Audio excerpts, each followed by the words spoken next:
the teacher!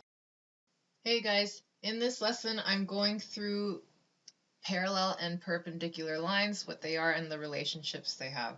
We do have a couple of terms in this lesson, so you can copy down the terms in your TA part of your task sheet. The first one you already know. What is a reciprocal? We have to do it with fractions. So reciprocal is when you switch the numerator and the denominator of a fraction. So if I had a fraction of 1 over 4, the reciprocal would be 4 over 1, which is the same as just 4. If I had negative 3 over 2, the reciprocal would be 2 over negative 3. You're just simply flipping the numerator with the denominator. Okay, so you already knew that one. Here is the new terminology. Some of you might remember this from elementary school, some of you might not. Parallel lines are lines that never intersect each other. Never in a million years till infinity, they never intersect each other. This arrow here denotes parallel. So if you see a line that has these arrows in the middle, they're different from arrowheads. They mean that they're parallel. So we say that A is parallel to B, but if you don't want to write all of the English, the mathematical notation is A parallel to B. So this is the mathematical notation for this phrase. So that's parallel lines. The slope of parallel lines will be the same. If I have two parallel lines, the slopes are going to be the same. So A slope for this particular line is 0. There is no slope, so m is equal to 0. The B also has a slope of 0. They are the same number. So again, parallel lines will be the same. On the other hand, perpendicular lines are lines that intersect at a 90-degree angle or a right angle. So D and E are two lines. They intersect at 90. So this would be 90, this is 90, this is 90, and this is 90. Everything is at a 90-degree angle. So we say that D is perpendicular to E. And if you don't want to write all of that, again, the mathematical notation, D is perpendicular to E. The perpendicular sign just looks like an upside down T. So if parallel lines have the exact same slope, what do you think perpendicular lines' slope relationship would be? It's related to reciprocals. It's just slightly different. Slopes of perpendicular lines are negative reciprocals. And negative reciprocals is when we switch the numerator, denominator, and the sign of the fraction, which makes sense because if we look at line E, in a Cartesian plane, E has a positive slope. As x is getting higher, so is my y value. But D, as x is getting higher, my y values are getting lower. So this would have been a negative slope. This is a positive slope. That's why they're negative reciprocals, because the signs are switched. So for example, let's pretend I had 3 over 4 as my slope.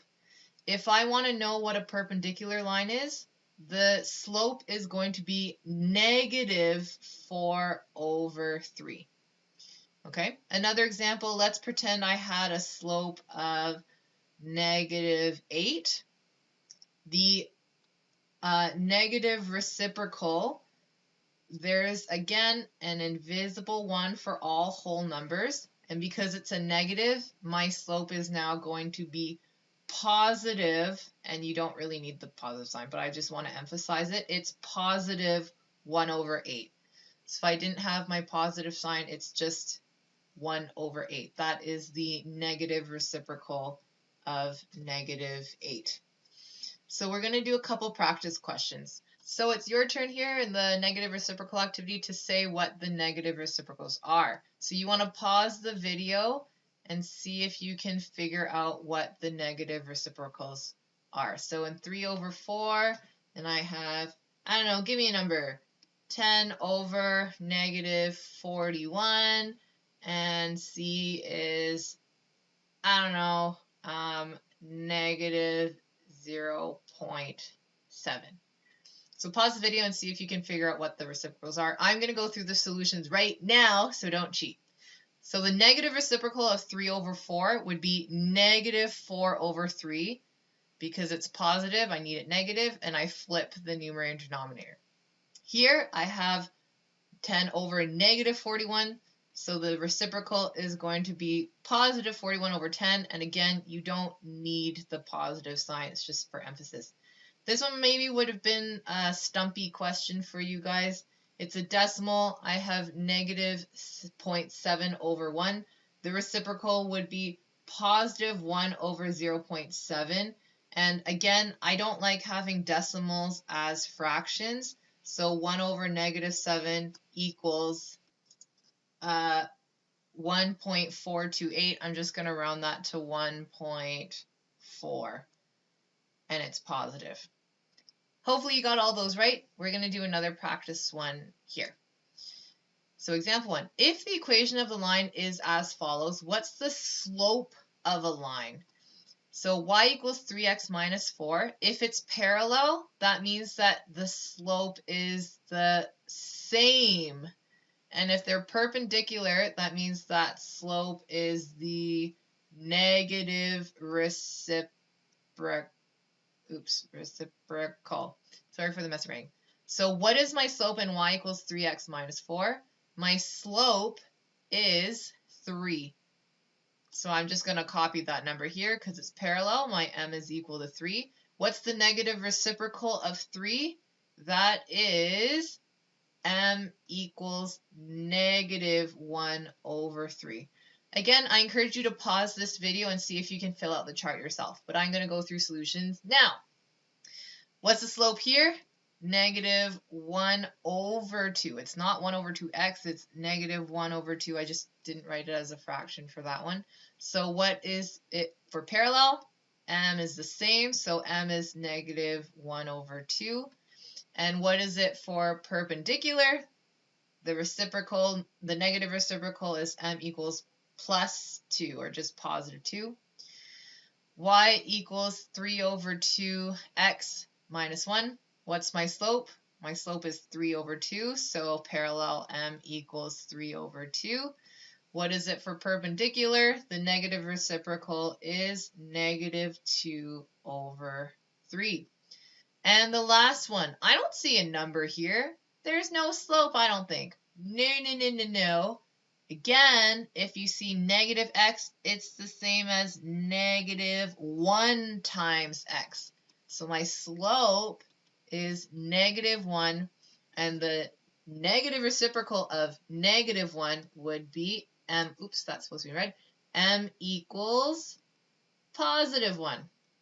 And if you didn't see that, negative 1 is over 1, so we flip it, change the sign, 1 over 1 is just 1.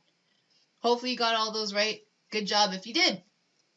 Example number 2. Find the equation of line if it's parallel to y equals 3x plus 2 and passes through the point 2 and 7.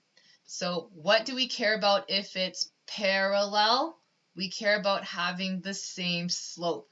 The slope in y equals 3x plus 2 is 3. mx plus b, the 3 is with the x. So I know if I'm given, if I write down what I'm given, my m is equal to 3.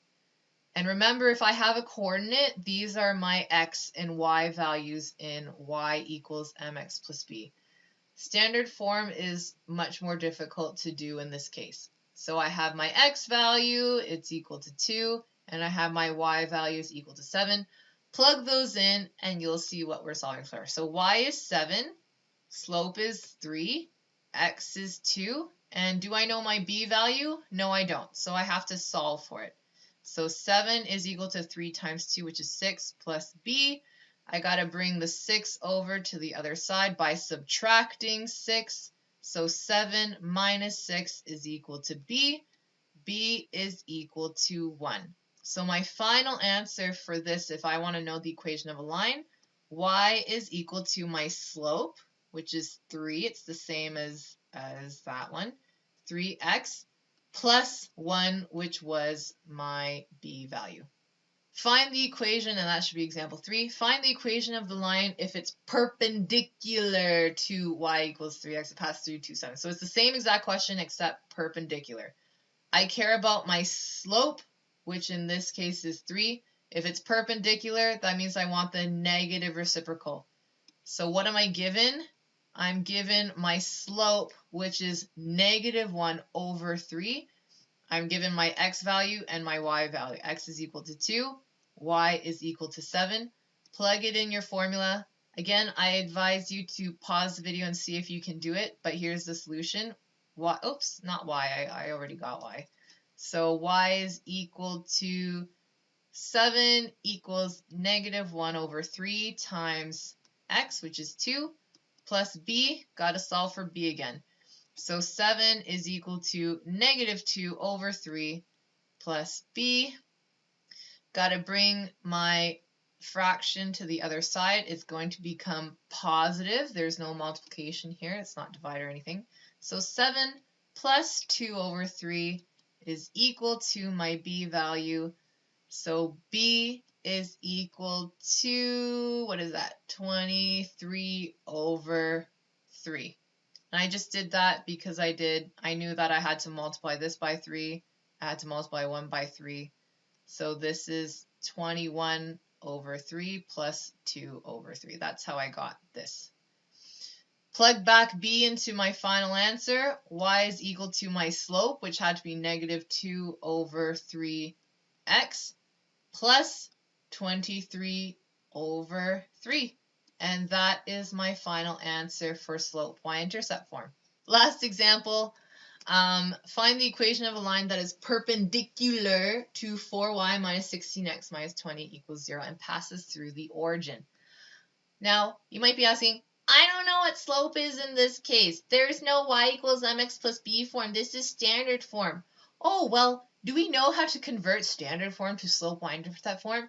Yes, we do. That was 5.2. So let's convert this into slope y-intercept form.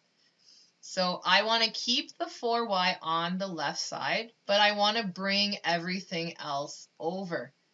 So my negative 16x is going to be positive 16x, and my negative 20x is going to be positive 20. So 4y is equal to 16x plus 20. And again, I didn't need to copy down my 0 because 0 is just nothing.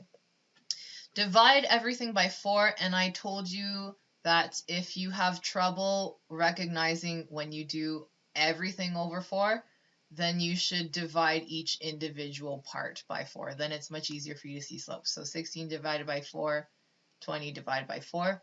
Simplifies to y equals 16 divided by 4 is 4x, plus 20 divided by 4, which is 5. So now I know if it's perpendicular to this slope, and you should recognize again that slope is my 4, the negative reciprocal, then you know that your m has to equal negative 1 over 4. Now, the other thing is that you might be, well, they didn't give me a coordinate either. Oh, but yes, they did. What's the coordinate for the origin? The origin is 0, 0. So this is my x value and this is my y value. So you're going to do the same thing. Y, which is 0, is equal to m, which is negative 1 over 4, times 0 plus b. And again, if you know your variations, you know that if it passes through the origin, that your b value is 0. So 0 equals b. So then my final equation is going to be y equals negative 1 over 4x. And there is no b because b is 0, so that is your final answer.